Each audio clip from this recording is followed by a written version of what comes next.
What's up, Salt Lords? Welcome back to Salty's Side Chat, and today we are going to be going over 2020, the sets from 2020, how they relate to our play group, how they relate to the format, and some of our favorite cards within the sets.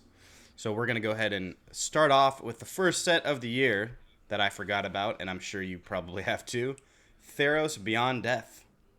Sterling, what are your thoughts about that set? Do you even remember that it was part of 2020? I do. Although January and February feel like they were just late 2019 to me. Yeah, right. One of our other Different time. Yeah, totally different time. One of our other salty boys, Sean, and I went to go draft Theros Beyond Death on the Saturday or Sunday after it came out. So the 26th, okay. I'm getting my dates off, but we were there on the 26th, and I'll never forget this because Sean and I walk into this card shop in Berkeley, California, and one of our other buddies there, we walk in, and he immediately goes, "You guys, Kobe Bryant died." And to me, like, it was like a dark atmosphere on what was supposed to be a fun day, and that's what kicked off fucking 2020 for me. Wow. Yeah, wow. I remember where I was, too. I was at work, and one of my employees was like, "Hey, did you hear Kobe Bryant died?" And I was like, "Shut the fuck up." And it turns out that it was true. I'm like all over Google. I'm like, that's a fucking hoax. They say people die all the time. Totally. And it was legit. And it was sad. That was a rough one. Yeah, man. And you're right. That was like the start to probably the shittiest year that we'll ever have collectively. Yeah. Hopefully this is as shitty as it gets. Right. The year was, I think, pretty good for Magic, but yeah, for the rest of the world, outside of our very small bubble, it was tough. Yeah.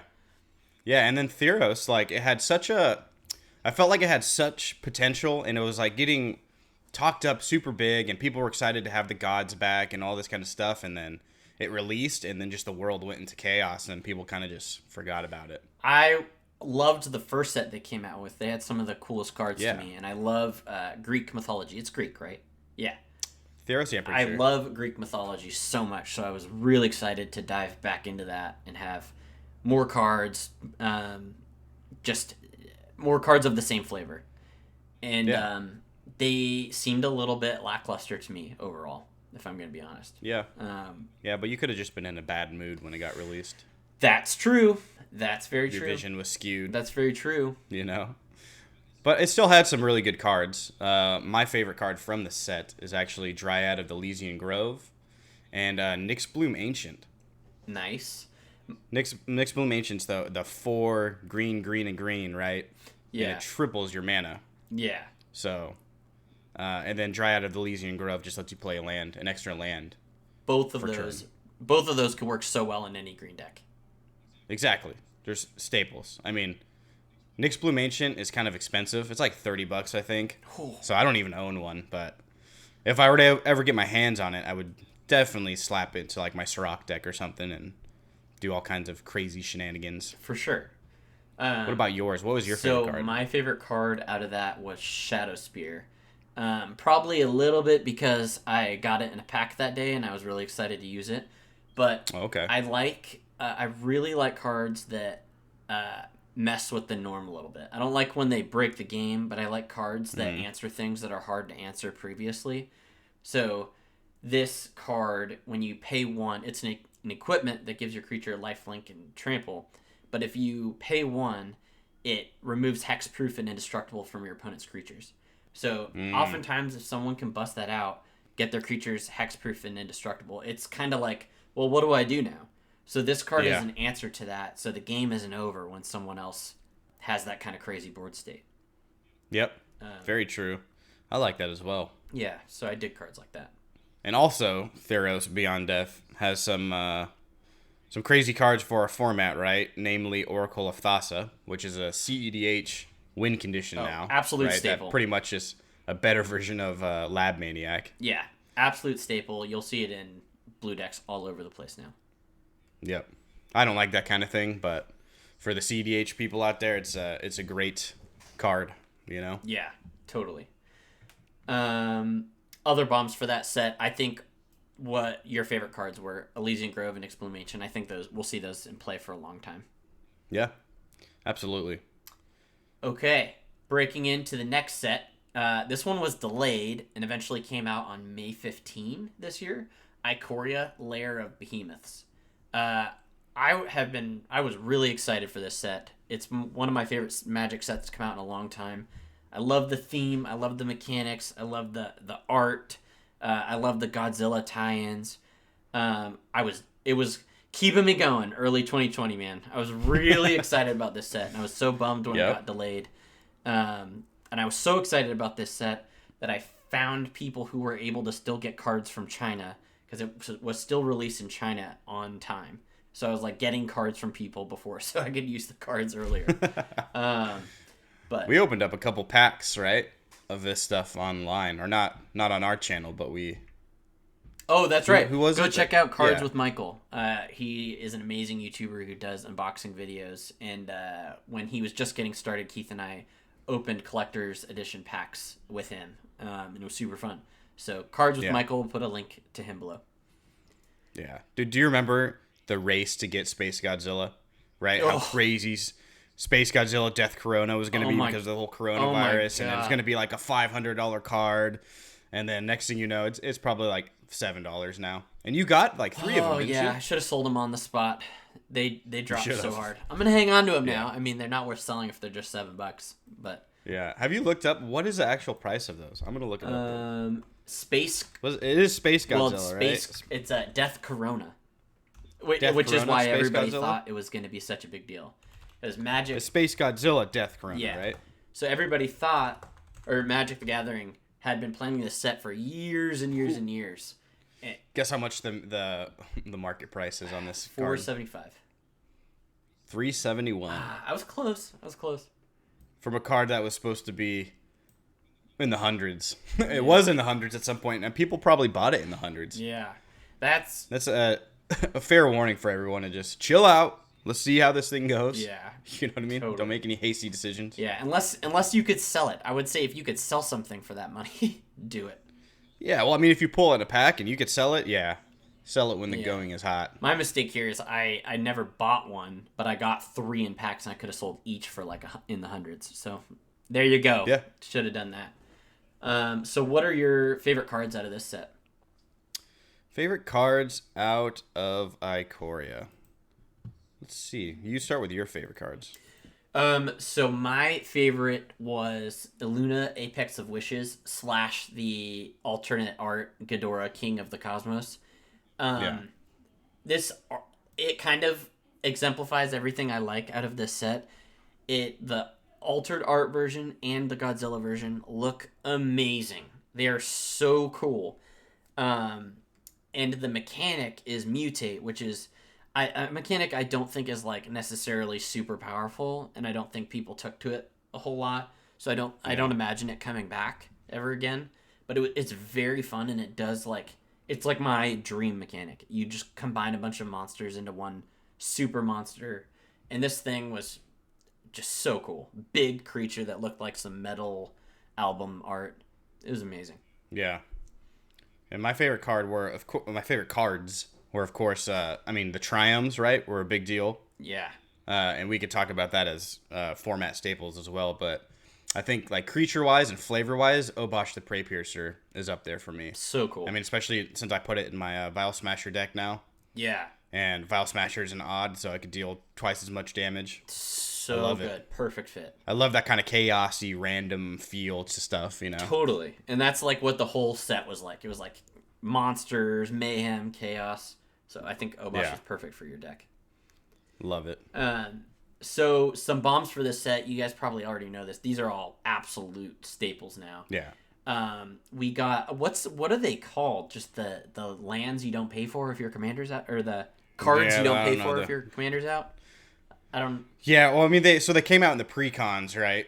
And I mean, everyone probably knows what we're talking about. But yeah, they're the commander cycle as far. Yeah, I don't know. Yeah, whatever they're called. But we have Fierce Guardianship, which is the blue one, which allows you to counter a card for free if your commander's out. Insane.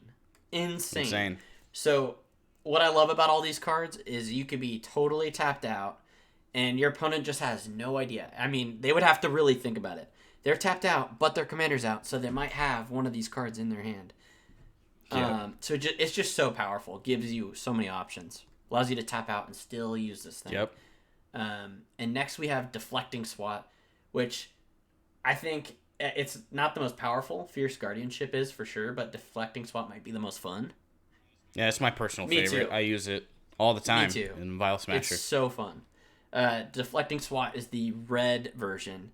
And basically it's a change target spell and or change the target of a spell. So super flavorful, super fun, and can be pretty devastating, actually.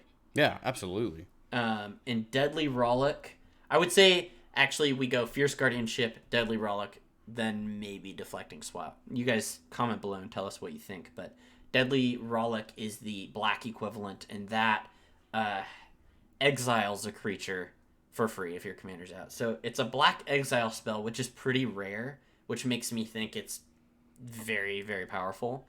Mostly you need splashes of white to pull off the exile game, and black is mostly just destroying spot removal. So Yep.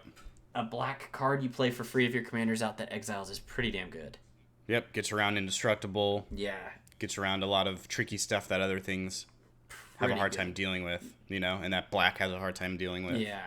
And I totally should have put in that you were right. The triumphs are, I think, pretty important for this set. It kicked off the triumphs, and they're very good.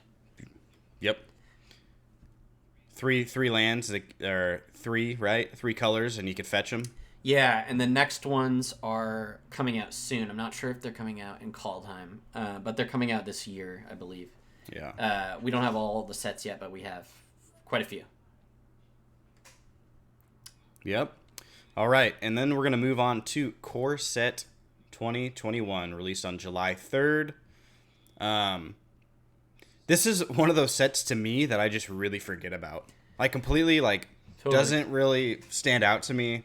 I have a hard time remembering it, and I don't think I would have even remembered it unless, we looked it up for the sake of this video. Totally. I think there weren't a lot of cards that really boosted any of our decks. I don't think this is a set meant for commanders, and we don't feel it because of that. Yeah, exactly. But it did have some cool cards.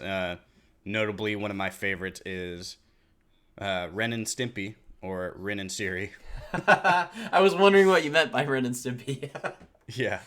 But I mean, the whole dog cat tribal, I thought that was kind of cool. One of these days I'm going to build it. I'm going to build it out one of these days. But, I mean, I don't even think I really have many cards from this set, to be honest.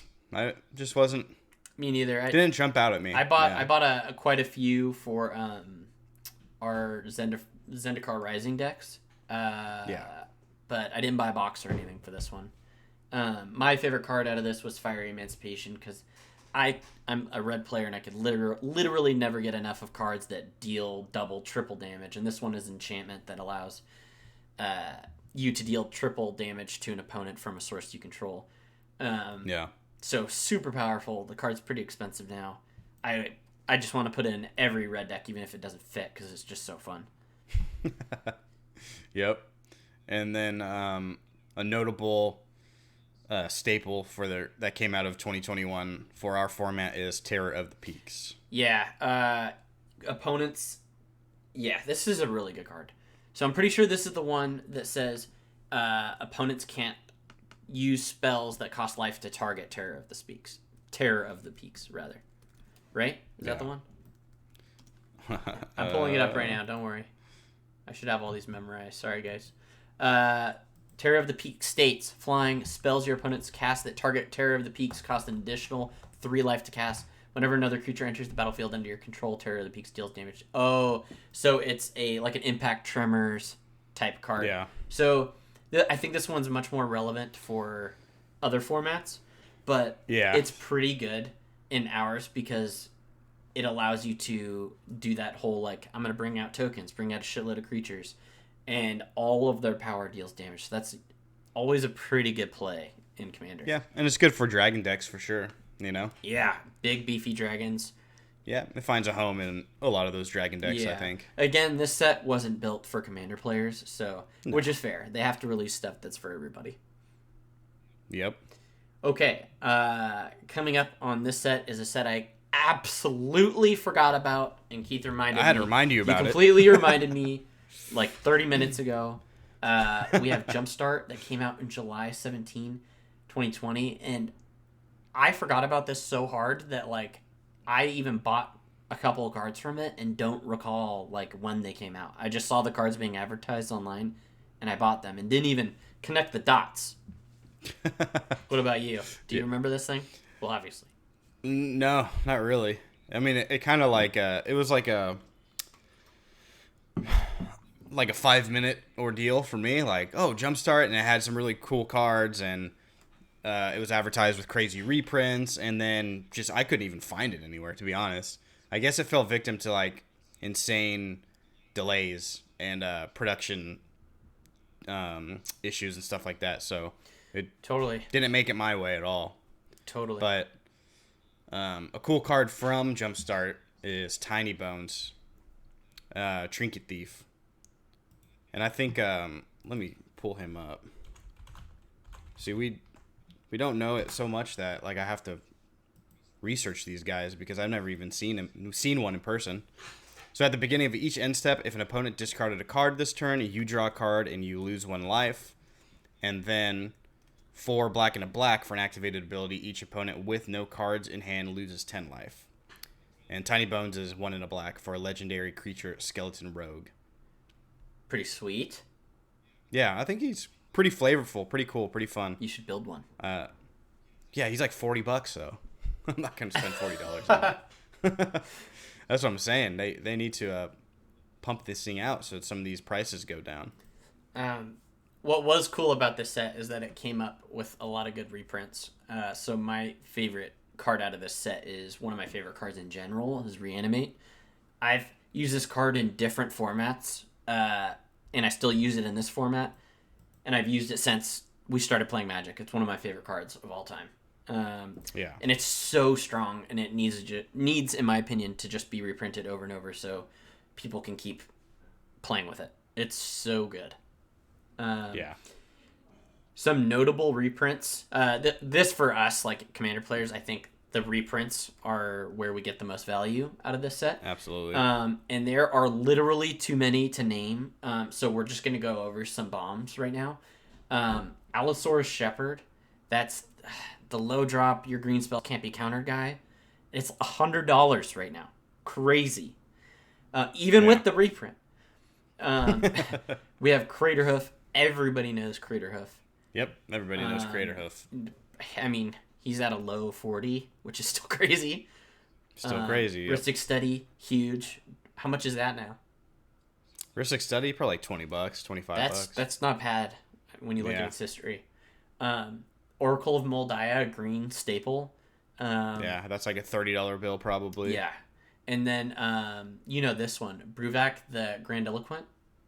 Yeah, I'm not sure. I don't think he was a reprint. No. He was like one of the legendary creatures like they released with like Tiny Bones. And he's the mill guy. So if an opponent were to mill cards, they mill double those cards instead.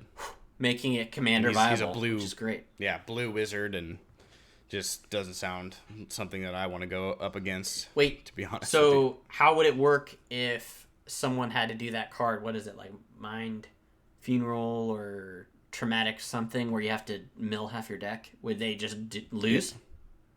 I think so. I mean, if it says if they mill a certain amount of cards, they have to mill twice that much instead. If you guys are watching it, you're in this deep. Let me know what card that is I'm thinking of, and let me know if that works. I think that's Mind Funeral, isn't it? No, it's not Mind Funeral. It's Traumatic something. Oh, Traumatize? Traumatize, yeah. The wording might screw us here. It might be grab the top of half of your deck and put it in your graveyard, not mill the top. So the two. Yeah, well, I mean, mill is a new key word though. Oh, like we've been calling it mill, but I think with this set they just started putting in mill. So it might have been redacted. The word mill.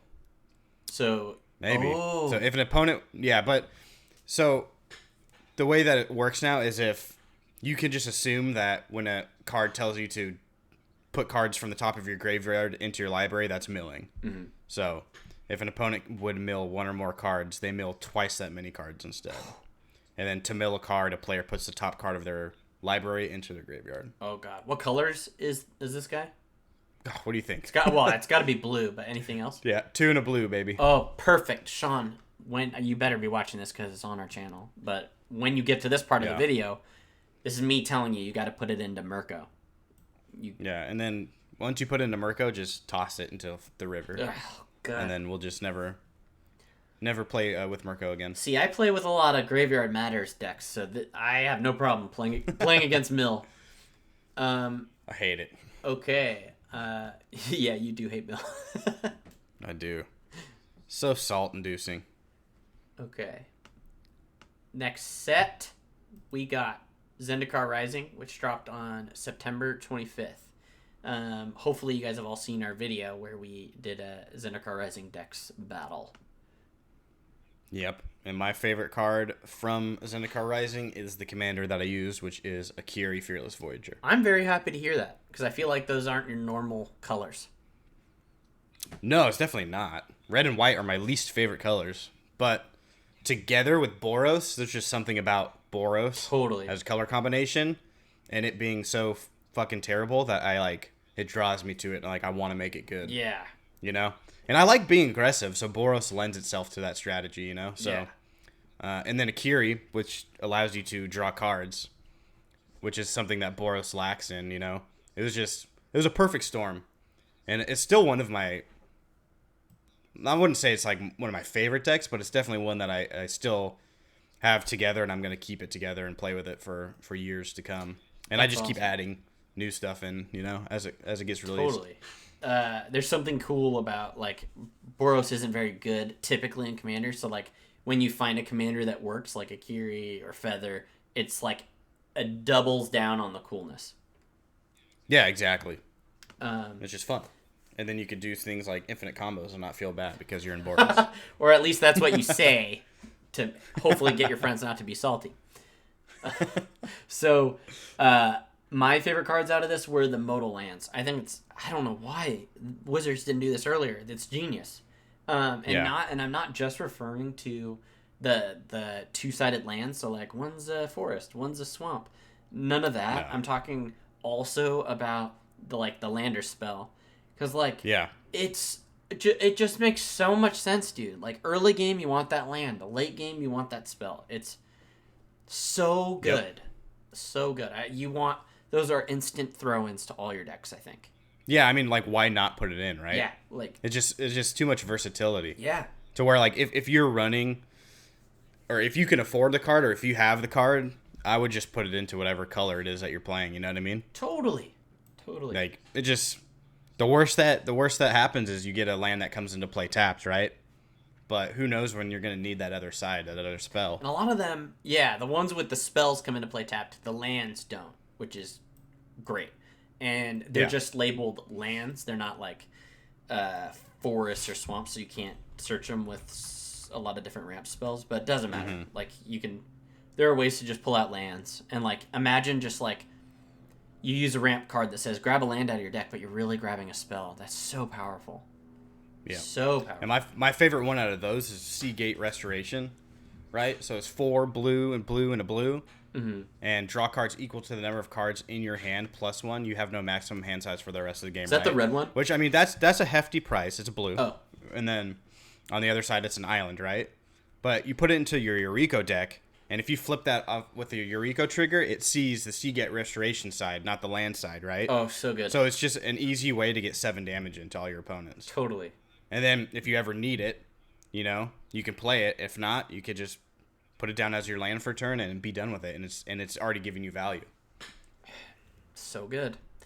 My favorite one of those is probably Valakut Awakening. That's the red, put any number of cards from your hand at the bottom of your library, then draw that many cards plus 1. So it's a red version of card draw, which they need so bad. Yeah. And then obviously the other side is basically a mountain. So so good. That's a red staple now. For sure. And then some other notable staples from Zendikar Rising. We had Vlithiform Engine, Morag, and obviously fucking Omnath, Locus of Creation. That's shout out to Dom. Omnath with blue, very powerful commander staple now. Light the Form. And then you get to draw a card too for no fucking apparent reason. Yeah. Like, overpowered, and go ahead and draw a card, too, while you're at it. Like, why do you need to put that shit on there? Like, it's already fucking broken. It's like at Wizards, they, like, draw straws every set that comes out, and they're like, all right, your card, the card you're designing, if you draw the short straw, you get to put whatever the fuck you want on the card. Yeah, seriously. Light the Form Engine, insanely strong. That belongs in so many decks. How much is that card now? Has it worked its way down, like $20-15 or something like that? A little, 15 to 20. So you're actually right on the money. Morag, Fury of Akum, he's landfall triggers extra combat steps, so huge. That'll be in so many decks. Yep. Keith, do you want to bring us into the greatest set of 2020? Was it the greatest set of 2020? Yeah, for me. I think it was for me too. I know a lot of people are hating on it, but Commander Legends, baby, I loved it. Huge. It was just a fun time, right? Yeah. Buying the boxes, cracking the packs. It always has something for you in every pack, right? Like even if you get like a weak pack, there's something for you in there. Totally. You know, where if you go buy a pack of Core Set 2021, it's just very limited to what you're ever gonna pull that will do anything for you. But Commander Legends, like you could pull a fucking Arcane Signet, you know, boom, just throw that in. You could pull Viscera Seer, boom, that's a good card. You know what I mean? Yeah. It's just too much value for me, and I loved it. Wizards got every Commander player to buy packs of Commander Legends. Like you're saying, like there would be very little to no reason for me to get packs of other sets sometimes, you know? But this is for Commander players, so every Commander player found something they loved. No reason not to buy packs. It was great. Yeah, I mean, I went a little overboard, and I bought the fucking collector's edition, but hey, though I love the collector's edition. I thought it was cool. And like the thing is, even for me, right? Like even if I got a pack that wasn't very valuable, just the foil etched arts, the guaranteed foil etched was just made it up for me. And there's always someone who wants it. Like you got a couple of cards that you didn't care about, but like me and the boys really wanted, you know? Yeah. And I got my Vial Smasher that way, right? I got a Thrasios. If you guys want to see that unboxing where Keith screams until his voice goes out, and I cry laughing, let us know in the comments below. Yeah, it's in the pipeline. We just haven't posted it. Maybe we'll make that available to like special fans or something. Yeah. Yeah, my favorite commander and / card out of Commander Legends is Sakashima. For sure. Amazing. Sakashima of 1,000 Faces. Yep. Obviously, if you guys haven't seen our Commander Legends episode where we play Commander Legends commanders, we'll put it in the link below or something, but yeah, just watch it, you know? I mean, spoiler alert, I didn't win, but it was still fun. I felt like I couldn't pick Prosh because Prosh is in an old commander set that came out a long time ago, or Commander Precons. So my two picks here are Sakashima. The flavor's too good, and it allows you to double down on something you like. So I love that. Yep. It gives you more options. Sakashima's dope. And then Obeka, which I've not made a deck yet, but I'm planning to make a crazy Obeka deck later. Obeka is so cool to me. A fucking time-traveling chronologist, I think is the name. And it ending turns early is a very unique ability.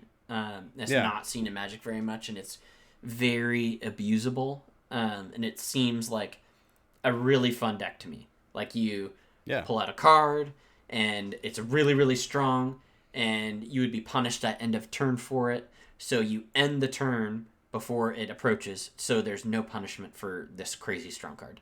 So it sounds like a really fun deck, and I'm excited to... Did you get your foil etched yet? I did. Thank you. Okay, good. Thank you very much. Good. Making sure Dom didn't fucking steal it. Just keeps all the etched foils. Yeah. And then we can't talk about Commander Legends without talking about the old Jeweled Lotus debacle, right? Huge. It's Jeweled Lotus, Hull Breacher, Opposition Agent. Staples from now on. Jeweled Lotus, it means turn one monocolored or actually dual colored creatures, really. Like, it's pretty powerful. Just turn one crick, man. Turn one crick, turn two Kiki Jiki, Yeah, it could be a turn 2 Zur. Turn 1 Vial Smasher. Ooh, yeah. T1. I mean, not that you have to wait very long, anyways. Yeah, I know, right?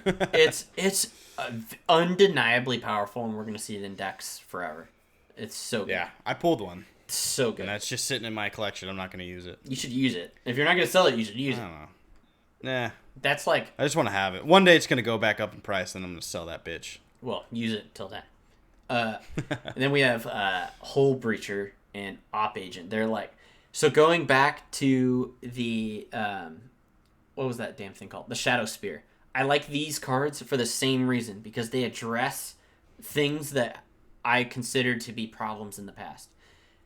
In play groups, especially ours, people draw like crazy and tutor like crazy without consequence.